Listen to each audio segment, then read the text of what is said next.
وایي ته په دې مخامخ کړکۍ کې کېنه او ما ساره چې زه تاته ښیم چې ستر پرده څه ته وایي. دا یوه قصه ده دا سره نن شریک کومه.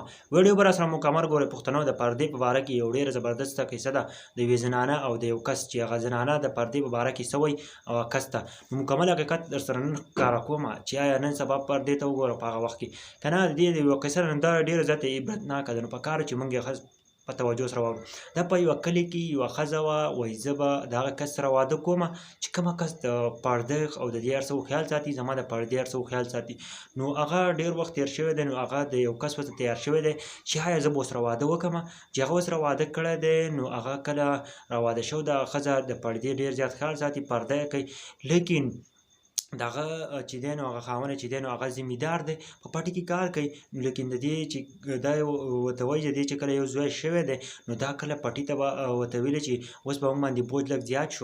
وایي په موږ باندې لږ بوج زیات شو. اوس به ته ما له روټۍ دې پټي ته راوړې نو موږ به کار ډېر زیات کوو. بیا چې کله لږ وخت تېر شوی دی نو د دې دویم زوی شوی دی نو دې ښځې ته وایي چې ته پرده پرېږده پرده مه کوه او راځه زما سره په پټي کې کار کوه. هغه ورسره څه کوي په پټي کې ورسره هم کار کوي ځکه چې اوس خامخا کوړمه یې زیاته شوه 2 زامن یې شول چې بیا کله یو درېیم زوی پاتې شو لکه وشو نو بیا دې ښځې ورته د سړي ورته ویل چې بس دی اوس چې دی نو ستر پرده سریبوده پرېږده او که نه اوس راځه زما سره هم کار کوه ځکه چې زموږ کوړمه ډېر زیات شوه 3 زامن یې شول نو هغه لپاره خامخا څه کول غواړي.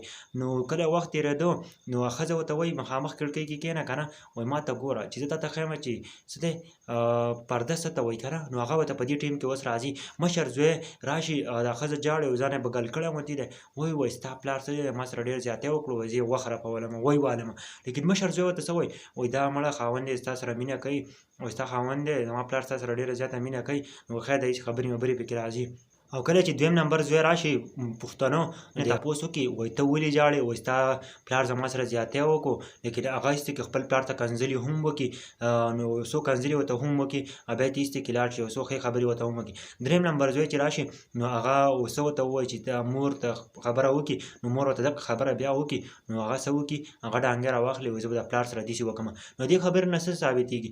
کله چې خاوند راغی وایي مشر زوی چې راغی مشر زوی چې زما راغی نو هغه ته څه وویله خپلې مور ته څه وویله نو که خاوند یې ورته وایي نو هغه ورته وویل چې هغه ما ته داسې وویله نو هغه وویله چې دا څنګه چل دی وایي ما ته ونه ویله کله چې دا ماشوم له اولنی کېدو نو موږ پرده کوله نو دې وجې نه دا څه دی احترام باندې او په سړیتوب باندې خبره وکړه او دا نور زامن چې دي رالل دا 2 نو د یو پکې کنځلې هم وکړې. دا څه وجه کېدلی شي دا د پردې وجه کېدلی شي. نن سبا پښتنو زموږ خلک پردې نه کوي د دې پردو نه بیخي چې ګپ شپ جوړ کړی دی. نن سبا خو د ښځو حکومتونه دي نو نن سبا خو خاوندان هم د ښځو نه یېرېږي ټول بې غیرتي بس د ښځو حکومت دی که نه بس ښځې چې څه وایي نو هغه سړی مني د ښځو په خولې باندې په هر ځای کې عمل کېږي. لیکن دا تپوس نشته چې ښځې ډېرې مکارې هم وي لیکن د خپل ورونو د یو بل سره په جګړه شي د یوې ښځې د وجې نه نن دومره بې غیرتوب زیات شوی دی. ښځې خو د پردې خو د سره احترام نشته چې بهر ته ځي نو ځان یې سنبال کړی روانې دننه خپل په کور کې نه ځان سنبالې خپل خاوند ته.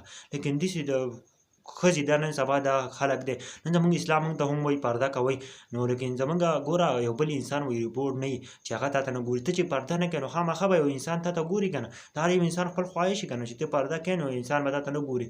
نو پکار ده چې موږ ټول پښتنو پرده وکړو او لږ خپل په ښځو باندې کنټرول وکړو. بیخي بې غیرتي نه ده پکار نه نن سبا ښځې خاوندان ډېر زیات بې غیرته شوي دي بې غیرته چې د ښځو خبرې مني. نو ما هم دا ویډیو درسره راوړه چې ما زه درته وښیم چې د پردې احترام څه ته وایي که نه. پرده دې ته وایي خو داسې خلک چې پرده وکړي نو هغه زامن داسې د هغه بچي داسې طریقه باندې څه کېږي لویېږي. لیکن پښتنو دا نن سبا ډېره زیاته بې غیرتي زیاته شوې ده. نن سبا چې ټول عمر دغه کېږي نو نن سبا سړي ډېر دانګان شوي دي. دې خو د سره ودونه نه دي پکار دی خلکو له ځکه چې دومره بې غیرتوب زیات شوی دی چې د ښځو نه یېرېږي چې چېرته خبره د ښځو د خولې خبره به وي.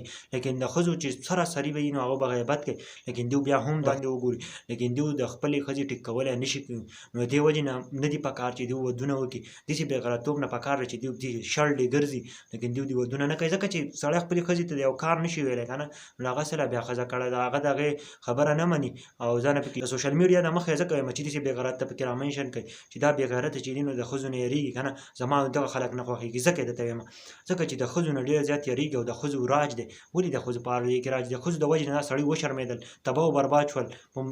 وګو پښتانه ویډیو مکمل وکتله زموږ پیج او زموږ چینل ورسره ضرور سبسکرایب کړئ ځکه هم دا ویډیو جوړه کړه چې موږ ته هم پکار چې څو خبرې تاسو باره کې وکړو ځکه چې دا هم موږ له پکار ده ځکه چې نن سبا که تاسو سوچ وکړئ د پردې څوک خیال نه ساتي نو موږ هم یو څو خبرې کول غوښتل.